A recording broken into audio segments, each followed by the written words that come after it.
Eventos finais, capítulo 8. As cidades. Os primeiros construtores de cidades. Recebendo a maldição de Deus, Caim se retirou da casa do pai. Escolheu a princípio para si a ocupação de cultivador do solo, e então fundou uma cidade, chamando-a pelo nome de seu filho mais velho.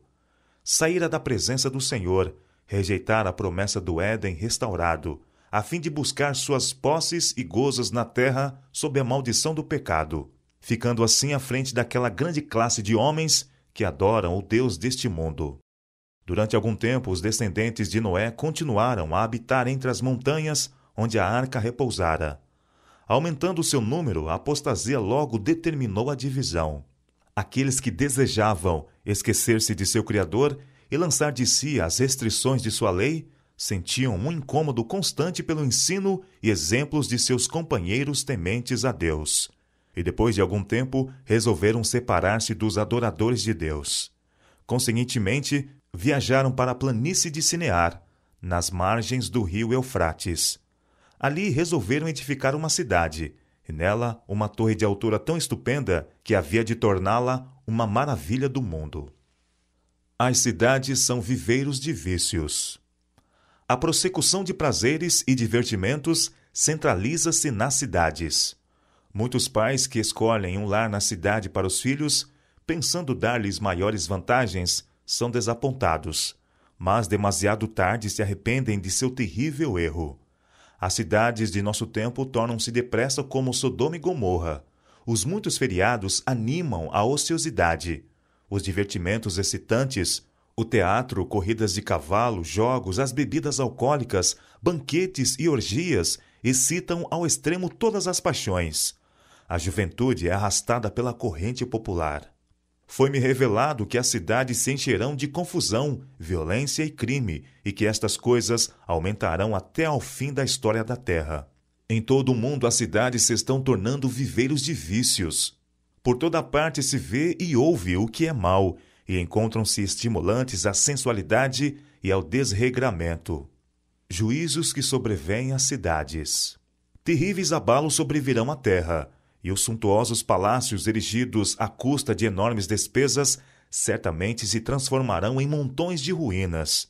Quando é retirada a mão de Deus que restringe, o destruidor começa sua obra. Então ocorrerão as maiores calamidades em nossas cidades. O Senhor faz advertências aos habitantes da terra, como no incêndio de Chicago e nos de Melbourne, Londres e da cidade de Nova York. O fim está perto, e cada cidade será transtornada de todos os modos. Haverá confusão em todas as cidades. Tudo que puder ser abalado há de ser abalado, e não sabemos o que virá em seguida. Os juízos serão de acordo com a iniquidade das pessoas e luz da verdade que elas tiveram. Quem dera que o povo de Deus tivesse uma ideia da impendente destruição de milhares de cidades, agora quase dominadas pela idolatria. Está próximo o tempo em que grandes cidades serão destruídas, e todos devem ser advertidos destes juízos vindouros. Edifícios à prova de catástrofes se transformarão em cinzas. Vi as mais dispendiosas estruturas de edifícios erigidos e que se acreditava serem à prova de fogo. E assim como Sodoma pereceu nas chamas da vingança de Deus, essas suntuosas construções também se transformarão em cinzas. Os lisonjeiros monumentos da grandeza de homens serão reduzidos a pó, mesmo antes que sobrevenha ao mundo a última grande destruição. Deus está retirando o seu espírito das ímpias cidades, as quais se tornaram como as cidades do mundo antediluviano e como Sodoma e Gomorra. Suntuosas mansões, maravilhas da habilidade arquitetônica serão destruídas num momento para outro, quando o Senhor notar que os proprietários excederam os limites do perdão. A destruição pelas chamas de majestosos edifícios que se presumia serem à prova de fogo é uma ilustração de como, em pouco tempo, a arquitetura da terra jazerá em ruínas. Os homens continuarão a erigir edifícios dispendiosos que custem milhões de dólares. Será dada especial atenção à sua beleza arquitetônica e à firmeza e solidez com que são construídos. Mas o Senhor me informou que, não obstante a extraordinária firmeza e o dispendioso aparato, esses edifícios terão o mesmo fim que o Templo de Jerusalém. A cidade de Nova York. Deus não tem executado sua ira sem misericórdia. Sua mão ainda está estendida. Sua mensagem precisa ser transmitida na grande Nova York. Deve ser mostrado ao povo como é possível para Deus, com um simples toque de sua mão, destruir os bens que eles acumularam para o último grande dia. Não tenho luz especial a respeito do que sobrevirá a Nova York, mas sei que um dia os grandes edifícios que estão ali serão demolidos pela ação construtiva e destrutiva do poder de Deus. A morte chegará a todos os lugares. É por isso que estou tão ansiosa de que nossas cidades sejam advertidas. Uma ocasião, achando-me eu na cidade de Nova York, fui convidada, à noite, para contemplar os edifícios que se erguiam, andar sobre andar, para o céu. Garantia-se que esses edifícios seriam a prova de fogo e haviam sido erigidos para glorificar seus proprietários e construtores. A cena que em seguida passou perante mim foi uma alarma de fogo. Os homens olhavam aos altos edifícios, supostamente incombustíveis, e diziam: estão perfeitamente seguros. Mas esses edifícios foram consumidos como se fossem feitos de pés. Os aparelhos contra incêndios nada podiam fazer para deter a destruição. Os bombeiros não podiam fazer funcionar as máquinas. Chicago e Los Angeles. Cenas que logo ocorreriam em Chicago e outras grandes cidades também passaram diante de mim. Ao avolumar-se a iniquidade e retirar-se o protetor poder de Deus, houve tempestades e ventos destruidores. Edifícios foram destruídos pelo fogo e deitados abaixo por terremotos.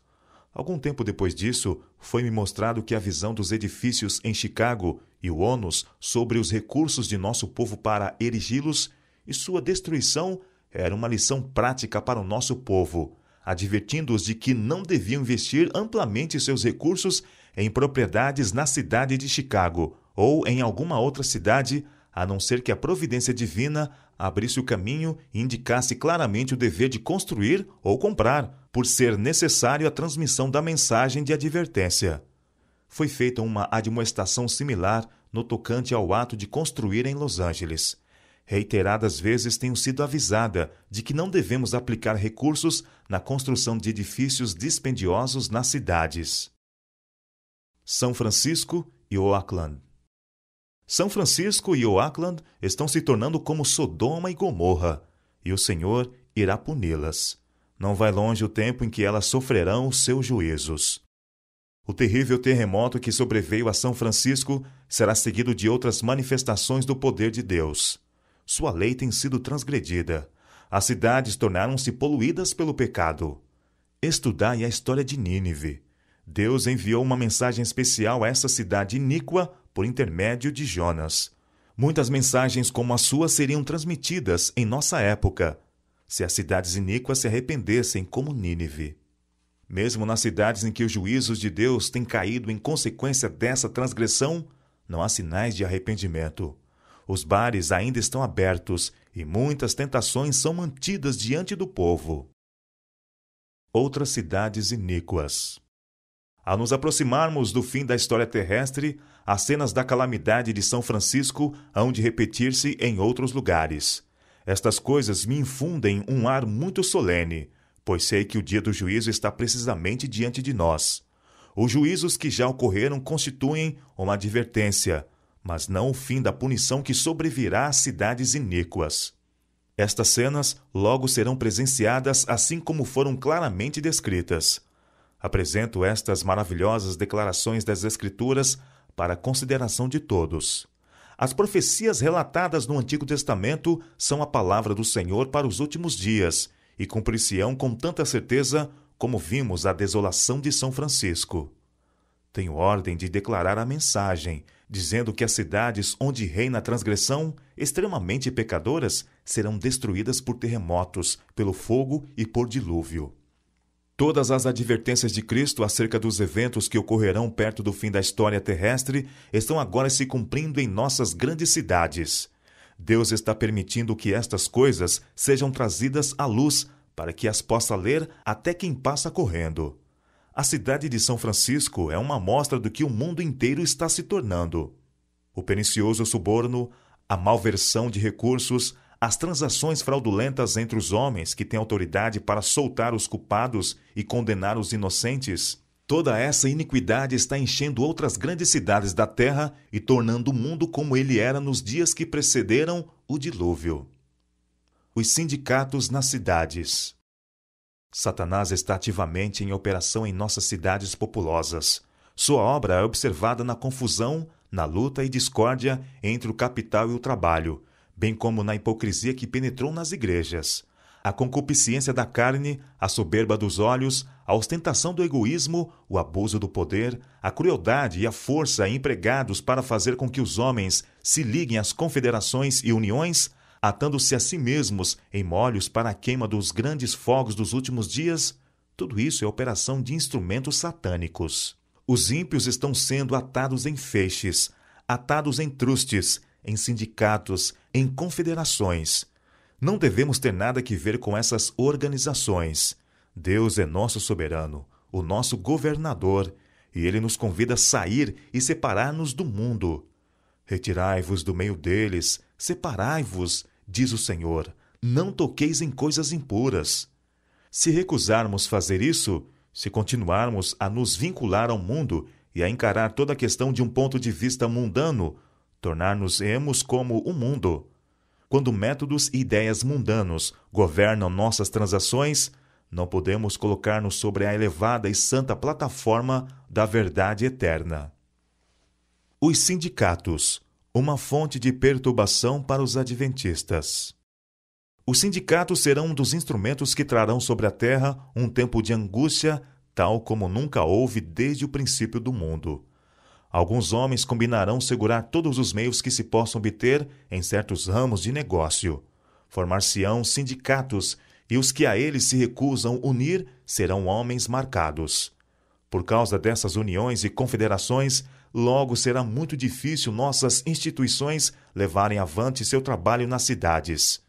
Minha advertência é: conservai-vos fora das cidades. Não edifiqueis sanatórios nas cidades. Bem depressa se aproxima o tempo em que o poder controlador dos sindicatos será muito opressivo. Nas cidades, muitos anseiam por luz e verdade. As cidades das nações serão tratadas rigorosamente, contudo, não serão castigadas com a extrema indignação de Deus, porque algumas almas ainda se despregarão dos enganos do inimigo, arrepender-se-ão e se converterão. As trevas espirituais que cobrem o mundo inteiro estão se intensificando nos apinhados centros populacionais. É nas cidades das nações que os obreiros evangélicos encontram a maior impenitência e a maior necessidade. E nessas mesmas cidades, os ganhadores de almas deparam com algumas das maiores oportunidades. Em meio às multidões que não pensam em Deus e no céu, encontram-se muitos que almejam luz e pureza de coração. Até mesmo entre os descuidados e indiferentes, a atenção de não poucas pessoas pode ser atraída por uma revelação do amor de Deus pela alma humana. É preciso haver diligente esforço nas cidades. Como preparação para a vinda de Nosso Senhor, devemos realizar um amplo trabalho nas grandes cidades. Temos um solene testemunho a ser dado nesses grandes centros. A mensagem de advertência para este tempo não está sendo transmitida diligentemente no grande mundo comercial. Dia a dia, os centros de comércio estão repletos de homens e mulheres que necessitam da verdade para este tempo, mas não obtêm conhecimento para a salvação de seus preciosos princípios, porque não são envidados diligentemente e perseverantes esforços para alcançar esta classe de pessoas onde elas se encontram. A mensagem do terceiro anjo deve agora ser proclamada não só em países distantes, mas também em negligenciados lugares por perto, em que há multidões não advertidas e salvas. Nossas cidades em toda parte requerem diligente e sincero trabalho da parte dos servos de Deus. Nem todos podem deixar as cidades por enquanto. Sempre que possível, é dever dos pais estabelecer lares nos campos para os filhos. Conforme o tempo avança, cada vez mais terá nosso povo de sair das cidades. Durante anos temos recebido a instrução de que nossos irmãos e irmãs e especialmente as famílias que têm filhos, devem fazer planos para abandonar as cidades conforme diante deles se abra o caminho para fazê-lo. Muitos terão de trabalhar com empenho para ajudar a abrir o caminho. Mas até que seja possível saírem, durante todo o tempo que ali permanecerem, devem ser muito ativos em fazer trabalho missionário, por mais limitada que seja a sua esfera de influência. Nossas cidades estão se tornando cada vez mais ímpias e cada vez mais se torna evidente que os que desnecessariamente nelas permanecem fazem-no pondo em perigo a salvação de sua alma. Cidades e vilas se acham embebidas no pecado e na corrupção moral. Todavia, existem Lós em toda Sodoma. Escolas, igrejas e restaurantes nas cidades. Muito mais se pode fazer para salvar e educar os filhos dos que, presentemente, não podem sair das cidades. Essa é uma questão digna dos nossos melhores esforços. Devem-se estabelecer escolas de igreja para as crianças que estão nas cidades, e em ligação com essas escolas, devem-se tomar providências para o ensino de estudos mais elevados, onde estes forem exigidos. Nossos restaurantes devem estar nas cidades, pois, de outra maneira, os obreiros desses restaurantes não poderiam alcançar o povo e ensinar-lhe os princípios do viver sadio. Repetidamente nos vem o Senhor instruindo que devemos fazer o trabalho nas cidades, partindo de centros da periferia. Nessas cidades, devemos ter casas de culto, como memoriais de Deus, mas as instituições para a publicação de nossa literatura, para a cura dos enfermos e para o preparo de obreiros, devem ser estabelecidas fora das cidades. É especialmente importante que nossos jovens sejam protegidos das tentações da vida citadina. Não são aconselhadas mudanças precipitadas. Cada qual tome tempo para considerar cuidadosamente e não ser como o homem da parábola que começou a edificar e não pôde terminar. Nenhuma mudança se deve fazer sem que tal passo e tudo o que ele implica sejam cuidadosamente considerados. Tudo pesado. Pode haver indivíduos que agem precipitadamente e entram em algum negócio de que nada sabem. Deus não exige tal coisa. Nada se faça de maneira desordenada, para que não haja grande perda ou sacrifício de propriedade, devido a discursos ardentes e impulsivos que despertam um entusiasmo que não é segundo a vontade de Deus, para que, por falta de equilibrada moderação e devida contemplação e de sadios princípios e propósitos, uma vitória que necessitava ser ganha se transforme em derrota. O sinal de fuga das cidades. Não vem muito distante o tempo em que, como os antigos discípulos, seremos forçados a buscar refúgio em lugares desolados e solitários. Como o cerco de Jerusalém pelos exércitos romanos era o sinal de fuga para os cristãos judeus, assim, o arrogar-se nossa nação o poder no decreto que torna obrigatório o dia de repouso papal será uma advertência para nós. Será então tempo de deixar as grandes cidades, passo preparatório ao sair das menores para os lares retirados em lugares solitários entre as montanhas. Alguns justos ainda estarão nas cidades, depois que for aprovado o decreto de morte. No tempo de angústia, fugimos todos das cidades e vilas, mas fomos perseguidos pelos ímpios, os quais entraram nas casas dos santos com a espada. Ao deixarem os santos as cidades e vilas, eram perseguidos pelos ímpios que os procuravam matar. Mas as espadas que se levantavam para matar o povo de Deus quebravam-se e caíam tão impotentes como uma palha. Anjos de Deus escudavam os santos. Posto que um decreto geral haja fixado um tempo em que os observadores dos mandamentos poderão ser mortos, seus inimigos, em alguns casos, se antecipam ao decreto e, antes do tempo especificado, se esforçam por tirar-lhes a vida. Mas ninguém pode passar através dos poderosos guardas estacionados em redor de toda a alma fiel. Alguns são assaltados ao fugirem das cidades e vilas, mas as espadas contra eles levantadas se quebram e caem tão impotentes como a palha. Outros são defendidos por anjos sob a forma de guerreiros.